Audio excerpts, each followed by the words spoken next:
O Corinthians, fato é que não vence 2 rodadas seguidas do Campeonato Brasileiro desde 2022. Nossa. E vem de 2 derrotas na competição. Vem de 2 derrotas na competição o Corinthians, e agora tem o Criciúma às 21 horas nesta terça-feira com a transmissão da Jovem Pan. Bruno Prado, muito boa tarde, bem-vindo ao Bate Pronto. A sua expectativa para esse duelo que é importante. O Corinthians precisa somar 3 pontos para se aproximar do Criciúma, do Cuiabá, do Vitória, né? Os times que estão ali, né, já na parte... já saíram da zona de rebaixamento, esses times que eu citei aqui. O Corinthians, no momento, é o 17º colocado com 12 pontos. Bruno Prado. Olá, Pedro, boa tarde a você, a todos. É um confronto direto, isso já está bem claro, que o Corinthians vai brigar para não cair. E o Criciúma vem da Série B, é um time que volta, a última vez do Criciúma na Série A tinha sido em 2014, né? Então é um time que volta 10 anos depois e a briga também é para permanecer. Então é um confronto direto, um confronto que o Corinthians joga em casa, então... pensando em matemática, em tabela, na luta para não cair, ele tem que ganhar. É um jogo importante, é um jogo que pode ser importante no desenho do campeonato. O Ramon Dias está chegando agora, é difícil saber o que vai acontecer. Ele conseguiu salvar o Vasco, mas assim, uma coisa não diretamente liga a outra. Ele salvou o Vasco, então ele vai salvar o Corinthians. Não dá para saber. Acho que o que dá para dizer que vai ser parecido é que vai sofrer até o fim. O Vasco se salvou na última rodada, melhorou o desempenho com o Ramon, até em aproveitamento melhorou bastante depois do que saiu o Barbieri e chegou o Ramon Dias no Vasco. Então, mas mesmo assim o Vasco brigou até o fim, porque começou muito mal o campeonato. E teve, com o Ramon Dias também, teve os seus altos e baixos, né? O cara não vai fazer um milagre, né? O Vasco, de repente, vira um super time, não era. Então, teve bons momentos, teve momentos que teve de derrotas, de oscilações. Então brigou até o fim. E com o Corinthians deve ser a mesma coisa, vai brigar até o fim. Tem ali uns 8 times brigando para não cair, por 4 vagas, e o Corinthians está nesse bolo aí. Ele pode se salvar ali por 1 ponto, por 2, ou pode cair por 1 ponto, 2. Ele não é muito melhor nem muito pior que os outros que estão ali nesse bolo aí, incluindo o Criciúma, Cuiabá, Vitória, esses times que você citou, e os grandes que estão ali também. O Fluminense está lá embaixo, o Grêmio, eu acho que é um que ainda vai sair, mas tá lá, né? Uma coisa é o que eu acho, outra coisa é a realidade, ele tá lá. Então também tá nesse bolo. O Atlético Goianiense, no papel ou na folha salarial, o Corinthians deveria ser melhor que o Criciúma, que o Cuiabá, que o Vitória, que o Atlético Goianiense, mas na prática não é. O Juventude, que tá até mais pra cima no campeonato, na prática, na bola jogada, o Corinthians não se mostrou melhor que esses times. Então ele vai brigar até o fim, vai sofrer até as últimas rodadas. Mauro César, muito boa tarde para você, bem-vindo ao Bate Pronto. Corinthians que só venceu uma das últimas 11 rodadas do Campeonato Brasileiro, e mais tarde tem esse confronto direto em Itaquera. Mauro, boa tarde. Boa tarde, Pedro, boa tarde, companheiros. Uma briga direta, né? O Criciúma, embora tenha conseguido um começo de campeonato até bom, é claro que briga para não cair, como disse o Bruno. Agora, muito pouco tempo de trabalho do Ramon Dias, né? Acho que vai ser mais da base de ajustes e a famosa motivação com a troca do treinador, com a chegada do novo treinador. A situação é bem delicada. A gente lembrava que ontem no domingo, o Corinthians, nessa altura do campeonato, 2007, quando foi rebaixado, ele tinha 20 pontos. Ele agora tem 12, ou seja, são 8 pontos a menos do que ele tinha no seu pior ano, quando foi parar na segunda divisão. Acho que isso já dá ideia do quão grave é a situação. É bem delicada. E não há como dissociar o que acontece no campo em relação aos problemas inúmeros que o clube está enfrentando. Vários problemas de gestão, financeiros, etc. Noticiário muito negativo, apesar da agenda positiva, que alguns colegas sempre fazem uma força danada para vender a agenda positiva, né? A última foi Balotelli, como se estivéssemos em 2011, né? Estamos em 2024. Balotelli lá para 2011 seria a contratação de nível internacional, imagina. 2011, Balotelli no Corinthians, né? Em 2011 o Corinthians era um clube com situação financeira estável, campeão brasileiro, caminhando para ser campeão da Libertadores, do Mundial da FIFA, né? Era o outro Corinthians, era o outro Balotelli, era tudo diferente. Hoje até esse Balotelli e o Corinthians se combinam, porque o Balotelli caiu muito, o Corinthians também caiu muito. De protagonista virou um coadjuvante que todo ano briga para não cair. Exceção foi o ano do Vitor Pereira, sempre ali, vai cair, não vai cair, vai ficar. Ano passado foi assim, agora está pior. Então, a partir de agora, acho que mais do que nunca é importante que o torcedor... Agora não, que o torcedor já entendeu isso, me parece. Nos jogos passados, mais recentes, ficou claro. Que é tentar tirar o time lá de baixo. Ganhar um jogo, ganhar outro jogo, fazer valer bando de campo e tentar sair do rebaixamento. Mas não será fácil. A situação do Corinthians só não é pior que a do Fluminense. E o Fluminense empatou o jogo passado, quer dizer, se o Fluminense tivesse vencido, foi com o Criciúma, tivesse vencido, ia ficar 2 pontos do Corinthians. Quer dizer, se o Corinthians perder um jogo ou outro e o Fluminense ganhar, vão ficar os dois abraçados ali lado a lado.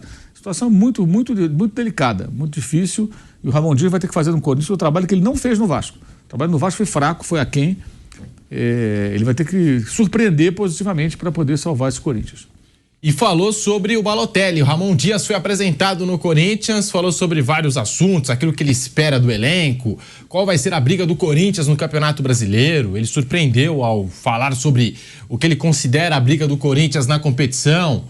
Tem aquela frase que ficou marcada no Vasco no ano passado: o Vasco não vai barrar. Perguntaram para ele se vai ser a mesma coisa no Corinthians, ele já acha que não, que é um caso diferente. Nós vamos ouvir tudo isso, mas antes, Balotelli. Ele foi abordado sobre o tema, sobre essa possível contratação. Tem torcedor do Corinthians que está esperançoso pelo Balotelli. O Ramon Dias fala e você acompanha aqui no Bate Pronto da Jovem Pan. Primero que desde que estamos acá con el presidente, en ningún momento se habló de Balotelli.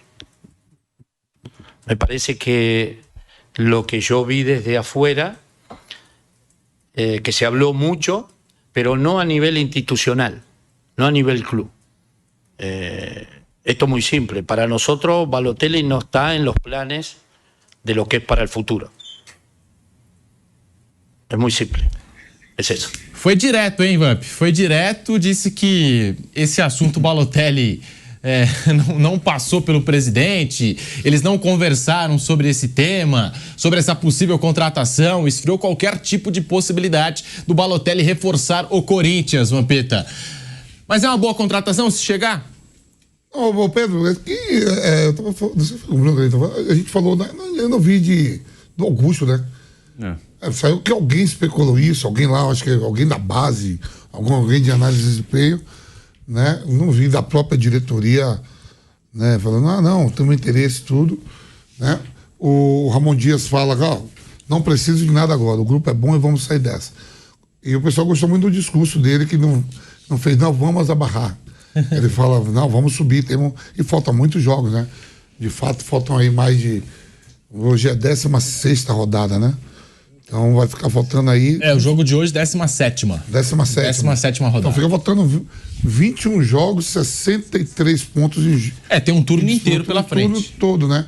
Ele chegou agora, teve esse tempo aí para treinar, não tá muito tempo, vai reconhecer o grupo. Acredito que se precisar de algum reforço, não sei, ele deve apontar, né? Uma situação incômoda e agora ele vai sofrer com esse ataque aí. A gente somou o ataque do Corinthians de janeiro até agora, sem o Yuri Alberto. Sem o Yuri Alberto. Com os demais deu 16 gols, pô. Pedro Raul, Mosquito, Wesley, Pedro Henrique, Romero. Deu 16. E a maioria deve ter sido o Romero, né? 16, ele fez 9. Dos 16, 9 do Romero. 9 do Romero. Olha com só. 2 em cima do Londrina, amistoso. E tudo que o Corinthians investiu... E no brasileiro não fez nenhum. Jogadores. O Campeonato Brasileiro não fez nenhum. Quer dizer, se você não faz gol, você não vai ganhar a partida, pô. 9 gols do Romero, 1 do Mosquito, 3 do Pedro Raul e 5 do Wesley, tá? E nenhum do Pedro Henrique. São os gols do Corinthians, tá? Desconsiderando o Yuri Alberto nos últimos 6 meses. Tem 14. Tem 14 gols. Que a gente tá fazendo aqui a conta sem o Yuri Alberto aí nessa equação. Mauro César, tem torcedor do Corinthians ainda que fica na expectativa, né? É época de mercado da bola, tá aí na expectativa pelo Balotelli. Você acha que essa fala do Ramon Dias é uma fala positiva para tentar colocar um ponto final nessa história, Mauro César? Falar, ele falou o que ele quiser, o negócio é o trabalho, né? O Nova Iguaçu que eu diga, né? Também falava que ia classificar, o Nova Iguaçu despachou o Vasco do Campeonato Carioca com partidas horrorosas do Vasco. O Ramon Dias não faz um grande trabalho há uma década, gente. Ele foi campeão argentino em 2014, o River Plate foi rebaixado, jogou a segunda divisão em 2012, voltou em 2013, em 2014 foi campeão. E ganhou também a Copa Sul-Americana, e ele foi muito festejado e tal. Depois já foi com o Galhardo, né? Entrou o Galhardo fica lá anos fazendo sucesso. Ele já tem 10 anos. O momento que ele teve um certo destaque aqui no Brasil foi quando, com o Al Hilal, eliminou o Flamengo lá no Mundial da FIFA, por exemplo. É um torneio curto ali, né? Um jogo, ganhou lá uma taça ou outra com o time saudita, mas há muito tempo que ele não faz um grande trabalho, entendeu? Eu acho que o Ramon Dias acaba entrando assim, me parece que ele foi contratado porque salvou o Vasco, mas Em que circunstâncias? Né? Podia perguntar ao Santos, né? Como é que ele salvou o Vasco? O Santos ajudou muito. O Santos começou a perder jogos na reta final e o Santos caiu. Parecia um dado momento que o Santos escaparia e de repente o Santos perdeu. O Santos foi para a segunda divisão, o Vasco ganhou um jogo do Bragantino na última rodada e se safou. Mas foi muito mal. Aí no Carioca, quando se esperava um desempenho melhor, piorou, né? O Nova Iguaçu, como eu disse, foi algoz do Vasco no Campeonato do Rio de Janeiro. O time começou mal, reagiu, aí brigou pela classificação, se classificou, mas quando enfrentou o Nova Iguaçu foi superado assim, de forma categórica, uma situação constrangedora até. Acabou saindo do Vasco e agora está no Corinthians. Mas assim, não tem nada de recente que ele tenha feito que me convença a dizer para o torcedor do Corinthians, olha, vai na fé que agora tá beleza, agora contratou o técnico certo. O que tem? Não tem nada para dizer isso. Seria mentira. Não está aqui para mentir, nem para ficar iludindo ninguém. É lógico que o torcedor vai apoiar o time, vai torcer para que dessa vez o Ramon consiga fazer um bom trabalho, mas é uma grande dúvida, assim, sinceramente não vejo motivo para alegria antecipada não, é esperar e mesmo que vença hoje. Hoje é um jogo de vitória obrigatória, gente. O Criciúma é um dos times que o Corinthians, se ele não quer ser rebaixado, ele tem que ganhar, não existe outra possibilidade. Ganhar é mera obrigação. Então vai para a segunda divisão. Quer escapar? Tem que ganhar. Jogos assim tem que ser, como foi contra o Vitória, que ganhou na Bacia das Almas. Mas tem que ganhar, não importa como. Gol no último minuto, não interessa, tem que vencer o jogo. Foi assim contra o Vitória e vai ser assim de novo hoje.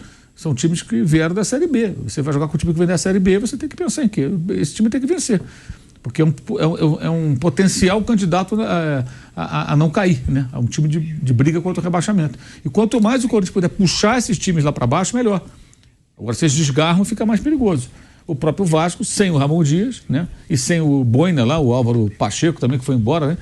O Vasco deu uma desgarrada, conseguiu umas vitórias aí e está respirando mais aliviado. Não está livre ainda, porque o time do Vasco não é um time que você possa falar que ele é convincente, que não vai perder 2, 3 jogos seguidos e voltar lá para baixo. Mas já deu uma escapada. Se mantiver, vai ter um ano tranquilo na Série A, vai poder pensar em classificação para a Sul-Americana, que o Vasco nem isso conseguiu ano passado, né? O Vasco, Bahia escapou. O Bahia tem outro que escapou também, sabe lá como, né? No final. Parecia que ia cair. Escapou mais por causa do Santos. O Santos ganhou o jogo. O Santos ajudou o Bahia e o Vasco. O Santos perdeu pro Fortaleza em casa. Só o Santos ganhou, o Bahia caía. Sim. Teve até um determinado momento ali na última rodada que a combinação de resultados estava colocando o Bahia, né, ali na zona de rebaixamento. Mas no final o Fortaleza venceu o jogo na Vila. O Bahia ganhou do Galo. O Bahia fez a parte dele, venceu o Galo muito bem lá na Fonte Nova. E o Bahia acabou permanecendo, o Vasco também permaneceu e o Santos foi rebaixado para a Série B. O Ramon Dias falou o seguinte sobre o Balotelli, hein? Abre aspas. Estamos aqui com o presidente e em nenhum momento se falou de Balotelli. O que eu vi de fora é que se falou muito, mas não a nível institucional. É simples. Para nós, não está nos planos para o futuro. É isso, fecha aspas, a fala do Ramon Dias sobre o Balotelli. Mandou bem, Mauro César, o Ramon, ao tratar desse tema envolvendo o Balotelli, Corinthians, essas especulações aí de mercado da bola. Basicamente, ele descartou o Balotelli no futuro do Corinthians. Acho que sempre que alguém descarta esses devaneios, essas histórias aí fantasiosas, eu apoio. É a melhor coisa para ele. Ficar discutindo um jogador que não virá, que não é do elenco dele. Quanto menos vamos falar sobre isso, melhor. Você vê, ficamos uma semana aí ouvindo essa história de Balotelli. E com isso, gente, o que aconteceu? É muito simples, é o modus operandi. Existem os jornalistas de mercado, estão sempre prontos a dar as notícias do mercado. Aí alguém vaza, Balotelli no Corinthians, aí alguém dá Balotelli. Depois ninguém tem um cuidado, nem nenhum chefe tem cuidado de pegar aqui e falar, vem cá, você há tantos dias falou que o Balotelli vinha para o Corinthians e tudo, por que não veio?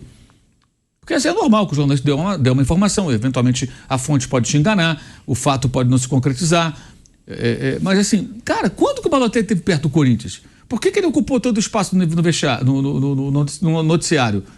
Isso é serviço de cortina de fumaça, cara. Então, pouco se falou dos problemas enormes que tem um clube e ficaram falando do Balotelli. Balotelli. E aí o cara não vem e cai no esquecimento. Acabou. Então, agora, próximo factoide.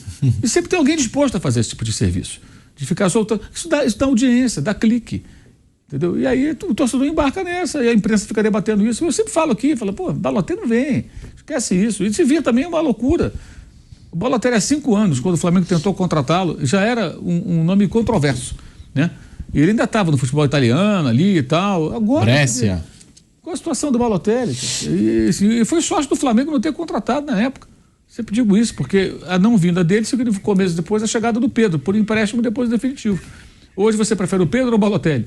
Você imagina se o Flamengo tivesse feito um investimento no Balotelli. Já teria ido embora essa altura. Você teria arrumado umas confusões. O melhor do Balotelli foi um meme, que foi um áudio de um cara chamado Ninja, que ele faz uns áudios aí na internet, eu já deve ter escutado. Ele fez um do Balotelli que é muito engraçado, pedindo na época o Flamengo contratar o Balotelli. E falando das coisas que iam acontecer, né? O Balotelli vai bater com o carro, vai ver as primas da Vila Mimosa. Era muito divertido. Aquilo foi a única coisa realmente boa da história do Balotelli do Flamengo. Agora do Corinthians nenhuma piada engraçada teve. Ficaram tratando como coisa séria, o que de fato é uma piada. Ele não vem, gente, não vem. Esse cara não vem pra cá, entendeu? Esse vídeo também não é ele que vai resolver. O Balotelli foi um ótimo atacante, mas isso já tem mais de uma década. O auge dele, talvez no Manchester City, 2011, 2012, quando ele veio com aquela, porque sempre eu, aquela camiseta por baixo, aquela goleada sobre o Manchester United 6-1, ele fez os gols, levantava a camisa, mostrava. E nessa mesma época ele soltou o rojão no banheiro uma vez, arrebentou com tudo, não foi? Soltou um rojão dentro do banheiro da casa dele e fez outras... Cada história. Teve outras histórias, é divertido, né? 2 gols na Euro contra a Alemanha, semifinal. Pois é. 2012 aqui. 2012, você vê. Mais ou menos há 12, 13 anos foi o auge dele. Aí depois ele só caiu. Ele era um ótimo atacante, mas é um cara que tem uma história muito complicada, é um rapaz que muito revoltado, me parece, entendeu? Isso atrapalhou muito a carreira dele, né? E loucaço também, né? Faz umas coisas bem loucas. Então, esse cara vai resolver o problema do Corinthians? O Corinthians tem o Pedro Raul, custou $5 milhões. Tem o Iroberto, que sabe-se lá quanto custou, que já foi na outra gestão. Contratou o Pedro Henrique. Os atacantes, tem um Mosquito que está agora brigado, mas está lá. Tem mais, tem o Wesley. O Corinthians tem atacantes que, com esses jogadores, dá para montar um time que faça gols. Mas o Corinthians tem outras carências aí, né? Entre elas, lateral direita, com o Fagner já veterano e o Mateuzinho, que convenhamos, né?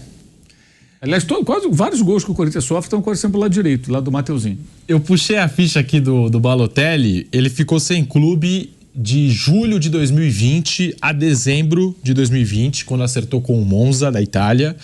Aí ele foi para o futebol turco, em fim de contrato com o clube italiano, foi para a Suíça, voltou para o futebol turco e agora está livre aí no mercado de transferências. Mas o Ramon Dias foi direto, Bruno Prado. Foi direto e já acabou com essa história aí, disse que não conversou com o presidente do Corinthians sobre essa possibilidade de trazer o Balotelli. Até na janela passada o Corinthians falou de Cavani, Corinthians também. Tô aqui com 2 integrantes que, de alguma forma, essa história até progrediu, mas acabou não acontecendo. Drogba no Corinthians também teve um tempo atrás. O Duílio, em determinado momento, chegou a ser questionado sobre Cristiano Ronaldo, enfim. Mas Balotelli parece que também não vai acontecer.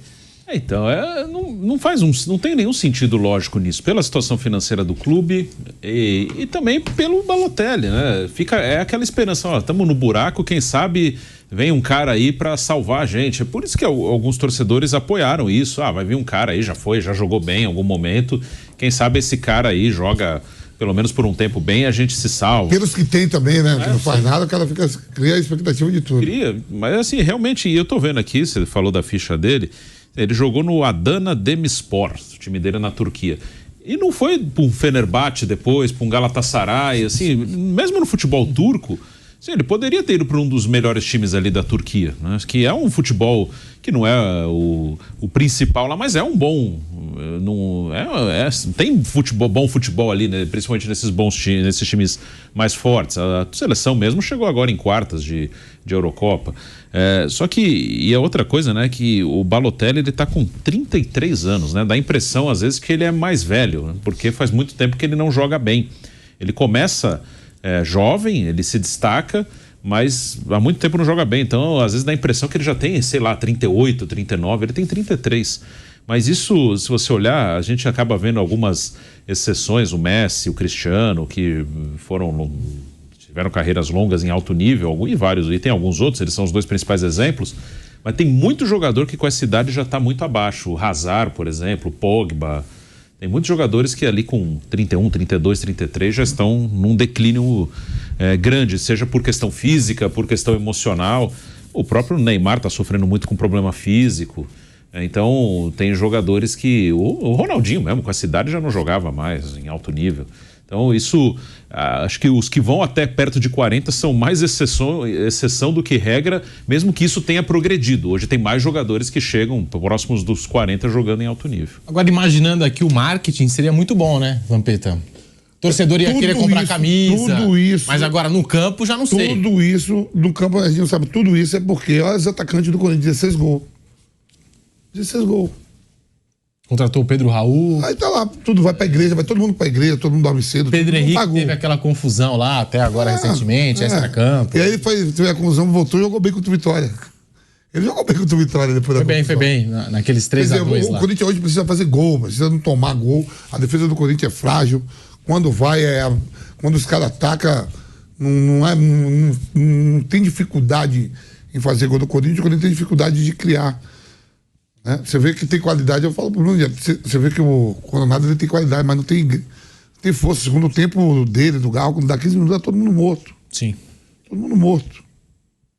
E eu fiquei lembrando daquela história sua lá com o Drogba, hein? Claro que num momento diferente até do Corinthians, mas não sei se de fato teve essa conversa aí, Corinthians e Balotelli, mas no caso do Drogba teve, né, Vamp? Não teve, não. Não chegou a ter mesmo conversa? Não. Mas você que sugeriu o negócio. Não, eu não sugeri. Me ligaram perguntando de algum Você atacante. E o Bruno Prado, que eu não, fiquei sabendo. Me ligaram perguntando de um atacante. Vai atrás do Drogba. Não ligaram lá pra ir atrás do Anel, que eu digo, um foi atrás do Anel, outro atrás do Drogba. Porque um dia a gente estava conversando falando que dos salários da Major League Soccer. Não era um salário tão absurdo. falei, quanto é o salário do Drogba, Bruno? O Bruno mandou lá, vamos ver. Bruno falou, é tanto. Diga aí o Drogba. O Corinthians tem coisa. Você falou, você bateu o olho no salário e falou, tem condição de pagar. Ele não ganhava muito, não, lá como é? Na Major League Soccer. Que lá sai o salário de cada um, né? Não era nada. Diga um atacante aí que não é caro, dava pra o Corinthians contratar naquela época. Os times têm um teto lá salarial. Aparece o salário de todo mundo. Lá, a prova, né? E naquela época. Não teve aquele negócio do Samuel Eto'o também? Soube? O Samuel Eto'o veio jogar um jogo do Raí. Lá em Ribeirão Preto. Eu lembro disso. E aí os caras do São Paulo, porra, como é que tá lá com o Raí? Tá com o Raí jogando, porque não fazer uma proposta pro Samuel Eto'o vir? Anelka no Galo. Também. Foi até anunciado. Mas ninguém foi a Drogba, não. Não, ninguém chegou. Eu tô sabendo porque o Deco Luizão é amigo dele, né? Então. O Deco papo só. O Deco jogou com ele. A conversa deve ter ficado entre os representantes. O Deco jogou com ele no Chelsea. E o Luizão é amigo do Deco também. Eu digo, vem cá, pergunta ao Drogba se chegou alguma proposta do Corinthians. Ele falou, não chegou nada. Deve ter ficado pelo menos, não sei, numa sondagem, papo com o empresário. Mas o Drogba não chegou. Viu o Duílio não falou que o Cristiano... Não, o Duílio não, o Cristiano Ronaldo falou. É que o Cristiano Ronaldo tava livre, aí... o Cristiano Ronaldo fala. Não, o Cristiano Ronaldo fala. Chegou proposta pra mim até do Brasil. Brasil, isso, antes dele acertar lá com o futebol saudita. A gente segue apurando aqui essa história Corinthians e Balotelli, que parece que não vai pra frente mesmo.